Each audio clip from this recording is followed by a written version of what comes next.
In the days since Charlie's death, we have seen how his legacy has touched so many millions around the world. In Seoul, South Korea, crowds gathered to wave American flags and shout, "We are for Charlie Kirk." One of the last messages I had with him was just a few days before his passing, where he wrote me from overseas, "I'm in South Korea. I have many concerns I want to share with you when I get back." He was constantly expanding his horizons.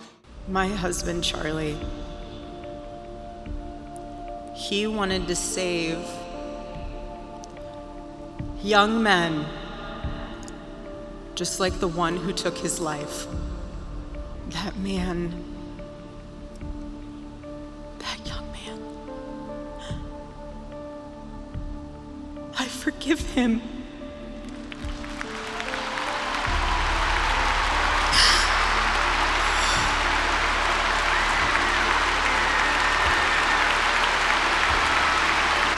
I forgive him because it was what Christ did and is what Charlie would do.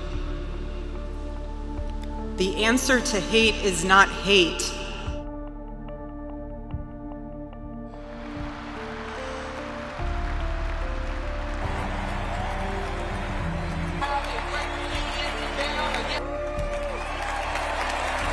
I forgive him.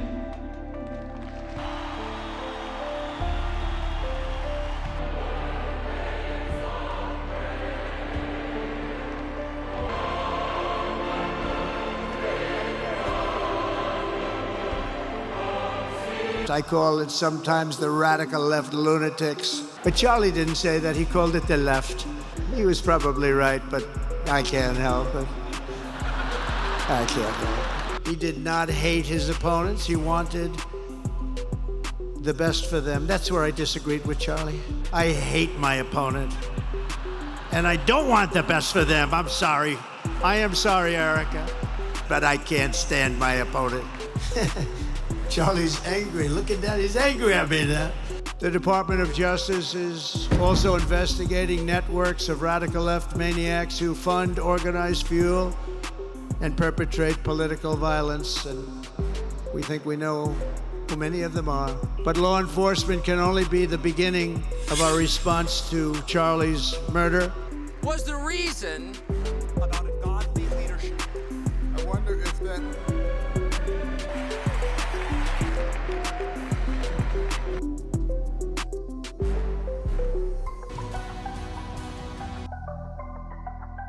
expected us to have Thing that they were taught. Many of us have that. the only way to develop? Like our president says, You are hatred. Charlie Kirk done us, not just Produce nothing. You can be the ones who build. We are the ones who.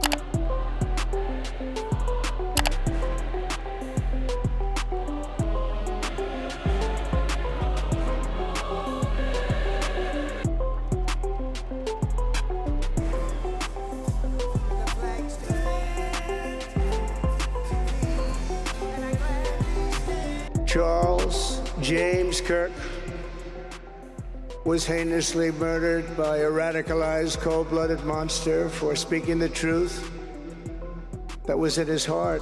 He'd call me all the time, "Sir, we have our country to save." I said, "Charlie, thanks very much for telling me that. I appreciate it." But Charlie would often call me, sometimes the night before a big event, the other side of the country. "Do you think you could come and speak at the event?" The following day, right? I'd say, "Charlie, give me a break. I'm the president of the United States. You want me to travel 4 hours by plane?" And you know, sometimes I did it. "Sir, could you be tomorrow in California?" I said, "Charlie, give me a break, please." He just wouldn't stop.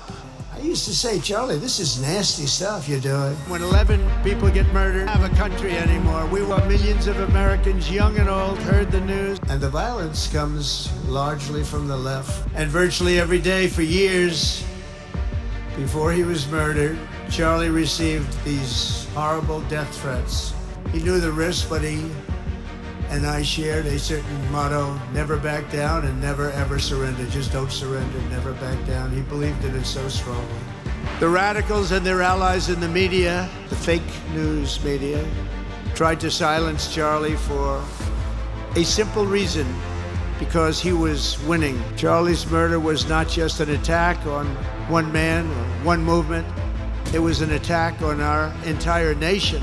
The gun was pointed at him, but the bullet was aimed at all of us. You can't let that happen. Can't let it happen to a country. Over the last 11 days, we have heard stories of commentators, influencers, and others in our society who greeted his assassination with sick approval, excuses, or even jubilation. You've heard that. Commentators who this week are screaming fascism over a canceled late-night TV show where the anchor had no talent and no ratings. Last week were implying that Charlie Kirk deserved what happened to him. Disagreed with them about politics, suddenly started cheering for a murder. Incredible. You know the names. They're major losers, by the way. That will be proven out in a short period of time.